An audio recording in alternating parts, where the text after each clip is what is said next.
MC जी सब। आज हम बाइबल स्टडी के लिए एफिसियों का लेटर पढ़ रहे हैं। बहुत खूबसूरत लेटर है ये। मैं चाहता हूँ आप इस वीडियो को रोज़ देखें और रोज़ मेरे साथ आकर सीखें। मैं ये वीडियो 5-5 मिनट की बनाऊंगा ताकि लोग सुनने वाले हों। ज़्यादातर लोग लंबी सारी वीडियो नहीं देखते, तो मैं चाहता हूँ कि 5-5 मिनट में मैं अपने टॉपिक को आपके सामने रखूँ। चाहे हम थोड़ा ही रीड करें मगर उसको ध्यान से पढ़ें। तो परमेश्वर आपको बरकत दे। एक छोटी सी प्रार्थना के साथ शुरू करते हैं। हे खुदावन खुदा, मेरे सामर्थी और जिंदा परमेश्वर, खुदावन खुदा, मैं आपके पास आपके करीब आता हूँ। मेरे परमेश्वर, आज जब हम बाइबल पढ़ें खुदावन, आपके वचन को जाने खुदावन, आप जो हमसे बात करें खुदावन, मेरे परमेश्वर, हम उसे गहराई से जानने पाएं, क्योंकि बाइबल कहती है खुदावन, आपका वचन कहता है कि मैं तुझे वो बड़ी बड़ी और कठिन बातें बताऊंगा जो तुझे नहीं जानता। मेरे परमेश्वर, आज हम जब बाइबल पढ़ें तो आप हमारी सहायता करें और हमें वो सब बताएं जो आप चाहते हैं और जो हमारी रूह में तरक्की करे। जो लोग इस वीडियो को देखें वे बरकत को पाएं। मांगता हूँ प्रभु यीशु मसीह के नाम से, आमीन। हम इफिसियों का खत शुरू करेंगे। इफिसियों का लेटर जो है वो शुरू करेंगे, उसकी पत्री। बहुत ही खूबसूरत ये पत्री है पौलुस रसूल की। पौलुस जो प्रेरित कहते हैं जिसे, बहुत खूबसूरत, और उसने बहुत लगन से इसे लिखा है। आए हम पढ़ते हैं फिर बात करते हैं। उससे पहले मैं ये बता दूं कि किस पत्रियों में आपको पौलुस रसूल की 2-3 चीजें मिलती हैं। पहले वो बहुत प्यार से इसको शुरू करता है, फिर परमेश्वर की कृपा के बारे में आपको बताएगा, फिर परमेश्वर ने आपको वहाँ से कैसे निकाला। और इस पत्री में सबसे बड़ी बात यह है कि आत्मिक आशीषें हमारी हैं, और सारी जो भी आशीष है वो रूहानी है, पहले चैप्टर में। और दूसरे चैप्टर में यह है कि हम किस तरह मसीह में आते हैं अपना विश्वास लेके। हम कैसे विश्वास लाते हैं यीशु मसीह पे, और हम आशीषों को रिसीव कैसे करते हैं, और हमारी प्रैक्टिकल लाइफ में जो आशीषें हैं वो कैसे यूज होंगी। ये सब हमें मिलेगा इसी इफिसियों के लेटर में।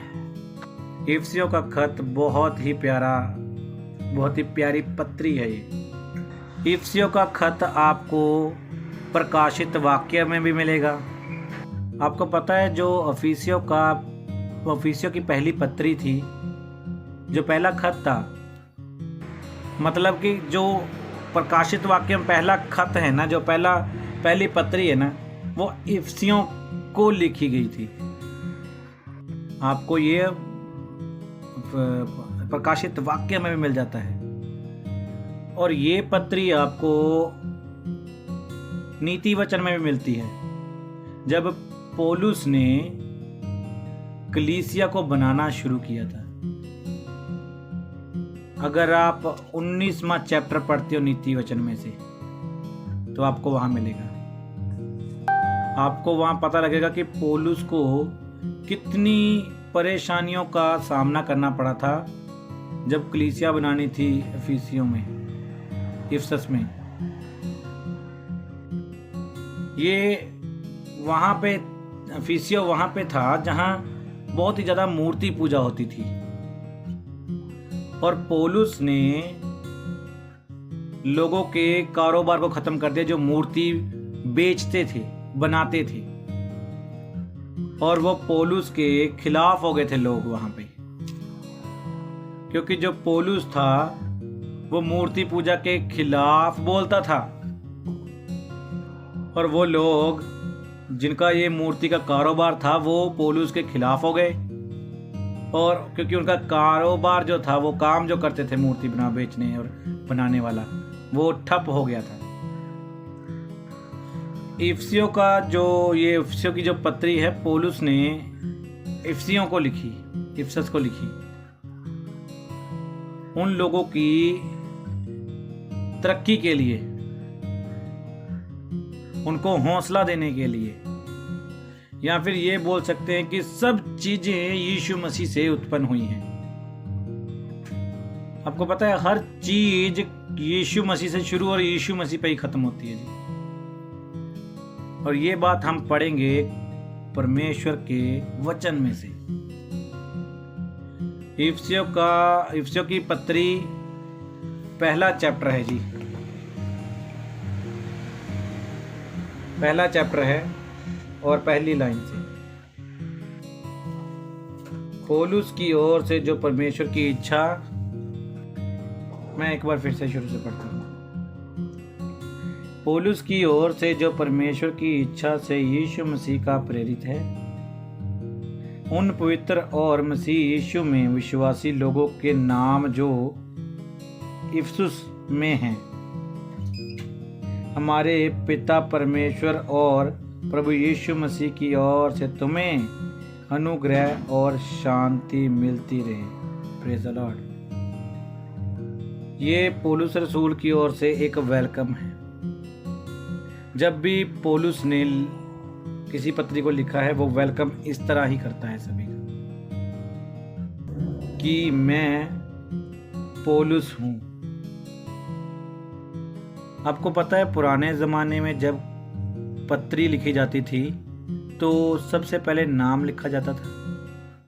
इसकी वजह क्या है आपको पता है? स्क्रोल में होता था वो, उसे तुमार बोलते हैं। तुमार का मीन्स, अभी आप ट्रांसलेट करके देख सकते हैं तुमार। अगर आप तुमार को खोलोगे तो आपको पता लगेगा वहाँ पे। अगर तुमार को खोलना पड़े ना, अगर नाम एंड में लिख दे तो पूरा तुमार मतलब कि पूरा स्क्रॉल करना पड़ेगा नीचे तक जाकर, पता लगेगा भी किसने लिखा है ये, पहले ये पत्री किसने लिखी है। क्योंकि जो पत्री होती है वो बहुत लंबी होती है, इसलिए उनकी बड़ी हैबिट थी कि वो सबसे पहले नाम लिखते थे। और शुरू से ही पता लग जाता था, जब शुरुआत होती थी तो वहीं से पता लग जाता था भी किसने ये पत्री लिखी है। पौलुस की ओर से जो परमेश्वर की इच्छा से यीशु मसीह का प्रेरित है। यहाँ पे पौलुस कहता है कि मैं किसी कलीसिया का प्रेरित नहीं हूं, किसी कलीसिया का प्रेरित नहीं, परमेश्वर का प्रेरित हूं। मैं कहता है कि मैं यीशु मसीह का प्रेरित हूं, यीशु मसीह का। जहां कहीं भी आप देखोगे पौलुस ने पत्री लिखी है तो उसने यही लिखा है कि मैं यीशु मसीह का प्रेरित हूं। और कलीसिया को जो उसने कहा है कि वो परमेश्वर की कलीसिया है। उसने ये नहीं बोला कि किसी इंसान की कलीसिया या किसी लीडर की कलीसिया। उसने बोला कि मैं यीशु मसीह का बंदा हूँ, इंसान हूँ, प्रेरित हूँ, और यीशु मसीह की ओर से वो प्रेरित होके आया है, और वो भी यीशु मसीह की मर्जी से। हम गलातियों की जो पत्री है उसमें भी पढ़ सकते हैं। वहाँ पे लिखा है कि पौलुस ने लिखा है वहाँ कि परमेश्वर मुझे पहले ही चुन लिया था, मगर जब उसने बुलाया तब मैंने काम शुरू किया। एक बार पढ़ते हैं, देखते हैं। गलातियों पहला चैप्टर और उसकी 15 आयत से। परंतु परमेश्वर की जिसने मेरी माता के गर्भ में ही मुझे ठहराया और अपने अनुग्रह से बुला लिया, जब इच्छा हुई कि मुझ में अपने पुत्र को प्रकट करे और मैं अन्य जातियों में उसका सुसमाचार सुनाऊं, तो ना मैं ने मांस और ना लहू में से सलाह ली। कहता है कि जब उसकी मर्जी हुई ना, तब उसने मुझे बुलाया है। गलातियों के पहले चैप्टर की 15 आयत में, कि जब उसकी मर्जी हुई है तब उसने मुझे बुलाया है। लेकिन चुन उसने पहले ही लिया था, कि मेरा चुनाव पहले ही से कहता हो गया था।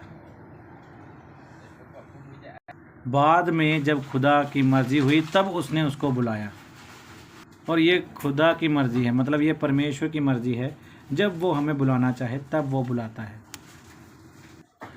और उसको बुलाया क्यों है? क्योंकि वो यीशु मसीह जो परमेश्वर का पुत्र है उसमें प्रकट करे, कि वो अन्य जातियों में जाकर सुसमाचार सुनाए। इसको यीशु मसीह को, अपने यीशु मसीह को कहता है कि मुझ में वो प्रकट करे, कि मैं अन्य जातियों में जाऊं और लोगों को सुसमाचार सुनाऊं। मतलब बेटे को, जो पुत्र को प्रकट करे उसमें, कि वो अन्य जातियों में जाए और सुसमाचार सुनाए। पौलुस को अन्य जातियों में जाकर सुसमाचार सुनाने के लिए चुना गया था। स्पेशली अन्य जातियों में जाकर सुसमाचार सुनाने के लिए चुना गया था। और फिर कहता है कि मैंने ना तो मांस से ना लहू से सलाह ली। कहता है मैंने किसी आदमी से सलाह नहीं ली, ना किसी और बंदे से सलाह ली। किसी इंसान ने मुझे नहीं पढ़ाया लिखाया। जो मैं परमेश्वर का सुसमाचार सुना रहा हूँ, मुझे किसी इंसान ने नहीं पढ़ाया, उसे सिखाया उसे। मैंने लहू और मांस से सलाह नहीं ली, मैंने किसी इंसान से सलाह नहीं ली। और कहता है ना ही मैं यरूशलेम में गया और ना ही उन प्रेरितों के पास गया जो पहले से प्रेरित थे। कहता है मैंने किसी से भी कोई सलाह नहीं ली और ना उनके पास गया जो यरूशलेम में उससे पहले जो प्रेरित थे, परंतु अरब को चला गया और फिर वहाँ से दमिश्क को लौट आया। परमेश्वर ने पौलुस को 3 साल तक अरब में रखा था, 3 साल तक। फिर 3 वर्ष के बाद मैं कैफा से भेंट करने के लिए यरूशलेम गया और उसके पास 15 दिन तक रहा। परंतु प्रभु के भाई याकूब को छोड़ और प्रेरितों में से किसी से नाम मिला। अब मेरे यहाँ पे कहने का मतलब ये है कि पौलुस कहता है कि मैंने किसी इंसान से सलाह नहीं ली, मुझे डायरेक्ट प्रभु यीशु मसीह ने सिलेक्ट किया है। माँ के पेट से ही सिलेक्ट कर लिया था। सिलेक्ट कर लेना मतलब परमेश्वर ने से पहले ही से सिलेक्ट कर लिया था कि ये इंसान, ये पौलुस जो है वो मेरे लिए है। इसलिए वो कहता है कि मैंने किसी से, इंसान से नहीं सीखा, किसी से सलाह नहीं ली। डायरेक्ट जो रेवुलेशन आ रही है वो प्रभु यीशु मसीह की ओर से आ रही है। पौलुस कहता है कि प्रभु यीशु मसीह को मुझ में प्रकट किया गया। इसलिए वो कहता है कि मैं यीशु मसीह का बंदा हूँ, प्रेरित हूँ। मतलब आज के लिए हम इतना ही करेंगे, फिर नेक्स्ट वीडियो में थोड़ा इसी के ऊपर डिस्कस करके आगे चलेंगे। आज हमने सिर्फ 2 लाइनें ही पढ़ी है और उसी के बारे में हमने सीखा है, और इसके बारे में और थोड़ा सा ऐड करके फिर मैं आगे चलूँगा। परमेश्वर आपको बरकत दे, और मैं चाहता हूँ कि आप कलाम को ज़रूर लोगों के साथ शेयर करें। ये परमेश्वर का वचन है, ये परमेश्वर की खुशखबरी है। जैसे पौलुस बांटता था, मैं चाहता हूँ कि आप भी बांटें। और जो लोग नए चैनल पे हैं वो ज़रूर इसको सब्सक्राइब करके लोगों तक पहुँचाएं, ताकि परमेश्वर आपको बरकत दे जी। ये ना ही मेरी तरफ से है, ना ही किसी और की तरफ से, ये सिर्फ परमेश्वर की ओर से है। परमेश्वर आपको बरकत दे। Thank you so much.